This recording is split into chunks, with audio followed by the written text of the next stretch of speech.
dalam public relation itu merupakan kunci dari keberhasilan suatu perusahaan. Kenapa dia disebut kunci keberhasilan suatu perusahaan? Karena dialah yang akan menjembatani perusahaan tersebut dengan konsumennya.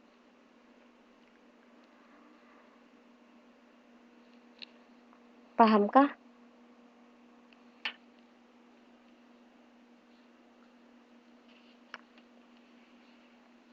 Kemudian yang terakhir adalah fungsi menjaga hubungan baik.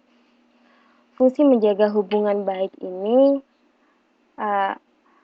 erat kaitannya nggak hanya dengan konsumen, tapi juga pihak-pihak ketiga lain yang terkait, seperti halnya karyawannya, karyawan perusahaan, pemerintah, atau dengan perusahaan lain. Jadi komunikasi pemasaran itu sebaiknya nggak hanya ditujukan kepada konsumen yang akan membeli barang dan jasa produk kita, tapi juga bisa menjalin hubungan atau menjaga hubungan baik dengan pemerintah, menjaga hubungan baik dengan karyawan, menjaga hubungan baik dengan perusahaan lain. Dengan cara apa? Jika kita ingin melakukan promosi dengan iklan TV, iklan di TV ya, sebaiknya iklan tersebut nggak menyalahi batas-batas budaya, sehingga pemerintah nggak akan ngomel, pemerintah nggak akan protes. Itu salah satu yang disebut menjaga hubungan baik.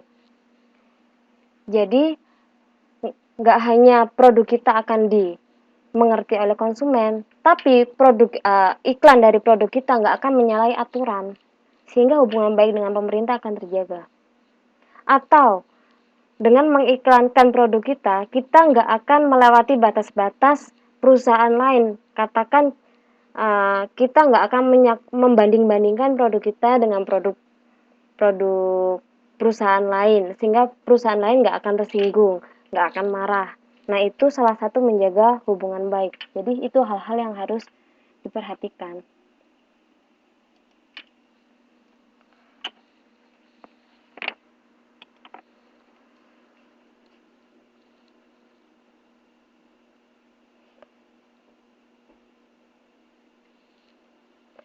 Dari sini, dari konsep dasar komunikasi pemasaran tadi, apakah ada yang ditanyakan?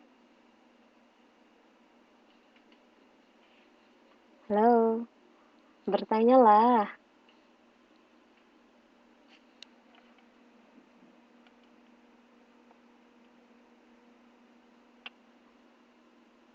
Halo. Ya udah, saya lanjutkan ya.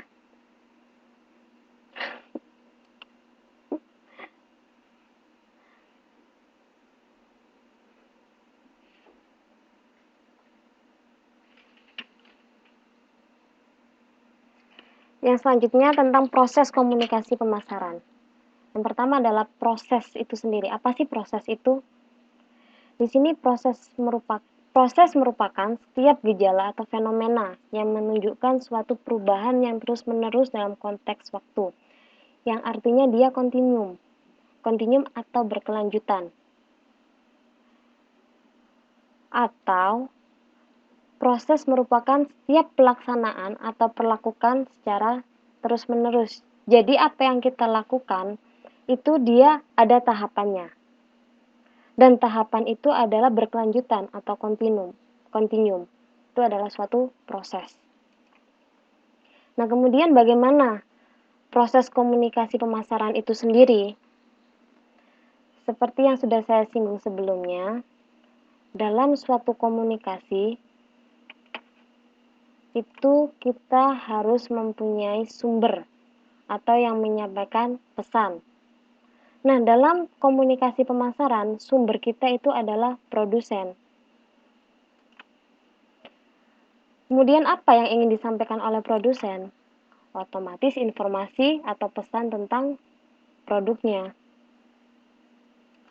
Bagaimana dia melakukan penyampaian informasi atau pesan itu? Dia menggunakan media. Nah, media inilah dia sebagai pengirim pesan.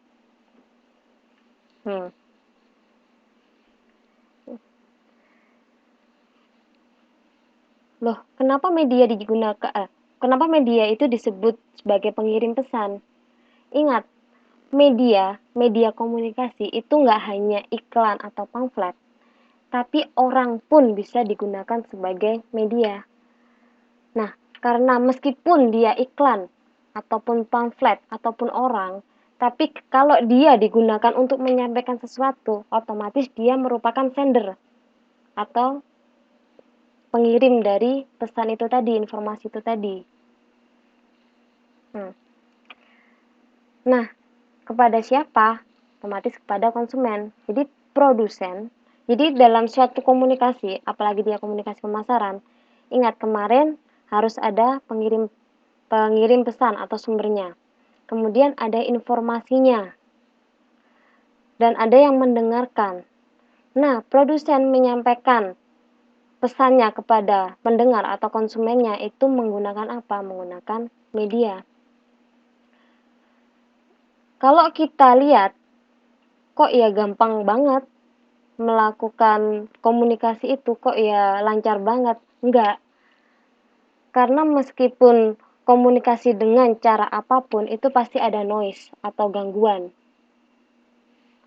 Entah itu gangguan pada tahapan produsen, entah itu gangguan pada tahapan si pesannya, entah itu gangguan di medianya, entah itu gangguan ketika pesan sudah sampai ke konsumennya. Nah, gangguan itu dari komunikasi yang dilakukan produsen ke konsumen dan adanya gangguan itu, maka ada yang namanya efek. Pasti akan ada efek. Efek yang bagaimana? Jika konsumen bisa mengerti dan menyukai apa yang kita sampaikan tentang produk kita, efeknya akan baik. Tapi kalau konsumen tidak menyukai apa yang kita sampaikan, efeknya pasti nggak akan baik. Nah, dari efek atau dari respon yang dilakukan konsumen itu akan berdampak pada konsumen. Mereka akan melakukan timbal balik. Mereka melakukan timbal balik atau respon pun mereka juga menggunakan media. Karena nggak mungkin kan konsumen ketika dia protes akan produk kita, ujuk-ujuk datang ke perusahaannya dan ngomel-ngomel. Nggak mungkin juga. Waalaikumsalam. Jadi mereka juga menggunakan media, nggak hanya produsen menyampaikan pesan saja ke konsumen yang menggunakan media, tapi konsumen itu juga ketika menyampaikan respon kepada produsen itu menggunakan media. Nah, media yang bagaimana? Ada banyak media, juga bisa melakukan media online atau di surat kabar melayangkan surat protes ke surat kabar, dan lain sebagainya. Nah, kita akan membahas satu persatu tentang sumber, pesan, media, konsumen, efek, dan feedback itu sendiri.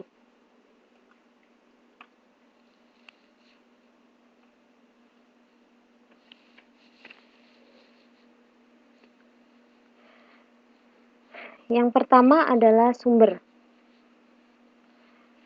Sumber di sini atau source, sumber atau source itu merupakan unit yang memanfaatkan faktor-faktor produksi untuk memproduksi komoditi yang terus dijual kepada perusahaan lain atau dijual kepada rumah tangga dan bahkan dijual ke pemerintah. Jadi siapa sumber itu sebenarnya? Dia adalah nggak lain nggak bukan adalah produsen.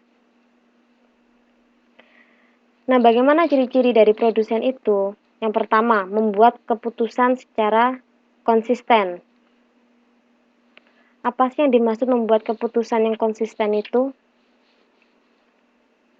Apa? Ada yang tahu?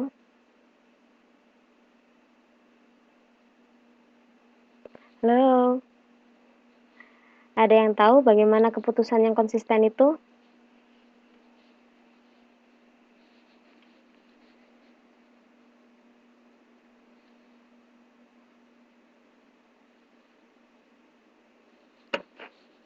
Ya, kalau dari makna harfiahnya, konsisten itu adalah keputusan yang tidak berubah-ubah atau tetap.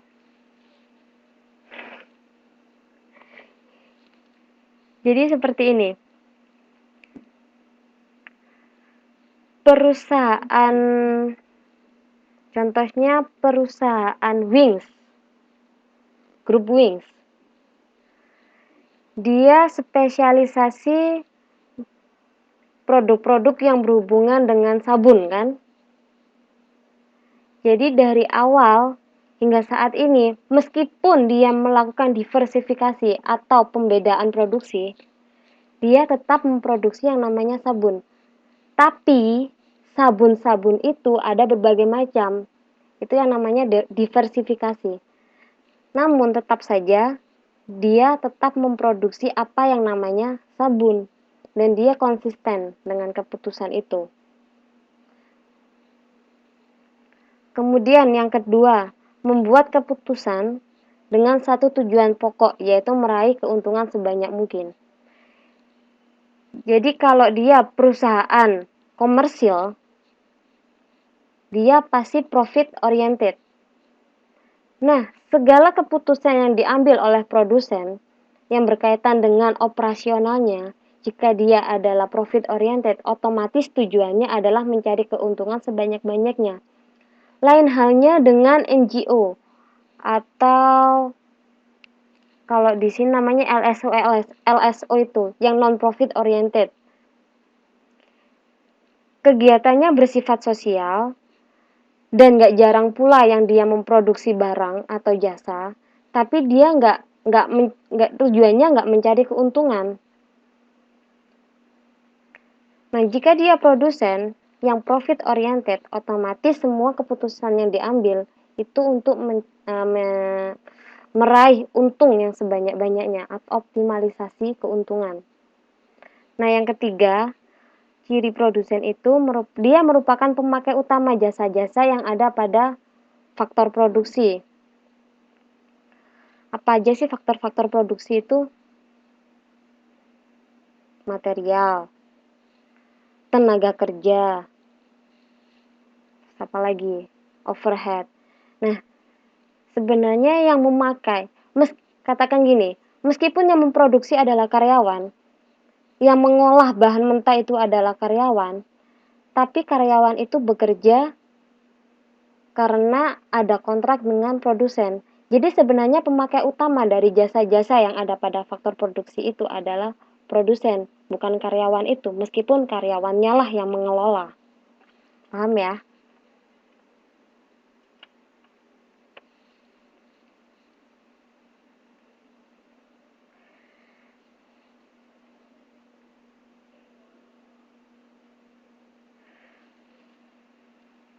Kalau menurut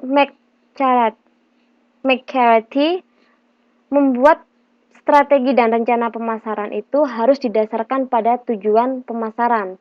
Yang kemarin sudah saya singgung tentang 4P ya, dan semuanya pasti sudah paham, yaitu product, price, place, dan promotion.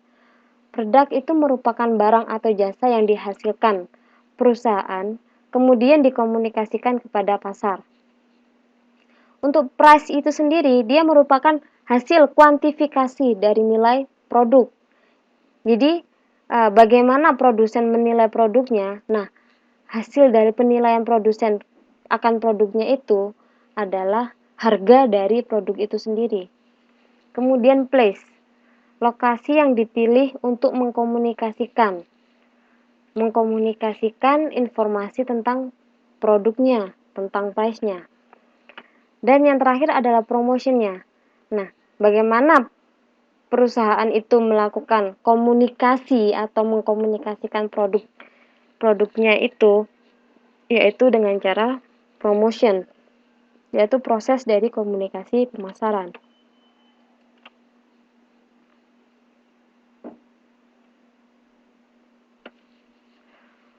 Untuk yang selanjutnya adalah